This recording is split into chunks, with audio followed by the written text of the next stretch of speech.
अभी इस वक्त 28,000 किलोमीटर पर आवर की स्पीड से 128 मिलियन से भी ज्यादा ह्यूमन मेड डेब्रिस पीसेस अर्थ के चक्कर लगा रहे हैं। कुछ पेंट फ्लेक्स जितने छोटे हैं तो कुछ स्कूल बस जितने बड़े, और उनमें से हर एक पोटेंशियल कैटास्ट्रोफ है। अप्रैल 2025 तक स्पेस एजेंसी 40,000 से ज्यादा आर्टिफिशियल ऑब्जेक्ट को ऑर्बिट में ट्रैक कर रही है, लेकिन ये तो सिर्फ वो है जिसे हम ट्रैक कर सकते हैं। रियल नंबर 128 मिलियन से ज्यादा फ्रेगमेंट्स जो 1 सेंटीमीटर से छोटे हैं, लगभग 9 लाख पीसेस जो 1 से 10 सेंटीमीटर के बीच है, और रफली 34,000 ऑब्जेक्ट्स जो 10 सेंटीमीटर से बड़े हैं, सब अभी अर्थ के चक्कर लगा रहे हैं। ये सब शुरू हुआ एक अकेले सैटेलाइट से। स्पुतनिक 1 1957 में लॉन्च हुआ था। 70 साल बाद हमने लो अर्थ ऑर्बिट को इसेंशियली एक कबाड़ की दुकान में बदल दिया, जहां वो चीज है जो इसे पूरे फिजिक्स के नजरिए से टेरिफाइंग बनाती है। लो अर्थ ऑर्बिट में एवरेज कोलिजन वेलोसिटी है 10 किलोमीटर पर सेकेंड, मतलब रफली 36,000 किलोमीटर पर आवर। उस स्पीड पर एक 1 सेंटीमीटर का फ्रेगमेंट भी उतनी काइनेटिक एनर्जी कैरी करती है जितना एक हैंड ग्रेनेड में होती है। 2009 में एक डेरेलिक्ट रशियन सैटेलाइट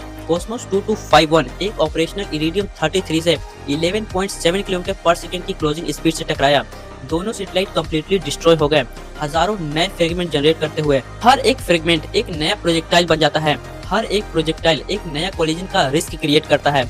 ये रनवे चेन रिएक्शन कहलाता है, Kessler syndrome. NASA scientist Donald Kessler ने इसे 1978 में प्रपोज किया था। अगर ये ट्रिगर हो गया तो कुछ ऑर्बिटल बैंड्स परमानेंटली अनयूजेबल हो सकते हैं जनरेशंस के लिए। ये सिर्फ सैटेलाइट्स के लिए नहीं है। GPS, weather forecasting, internet connectivity, climate monitoring, emergency communication, ये सब कुछ डिपेंड करता है स्पेसक्राफ्ट के ऑर्बिट में सर्वाइव करने तक। इंटरनेशनल स्पेस स्टेशन तभी इवेसिव मैन्यूवर परफॉर्म करता है जब डेब्रिस कोलिजन प्रोबेबिलिटी 1 in 10,000 से ज्यादा हो जाए।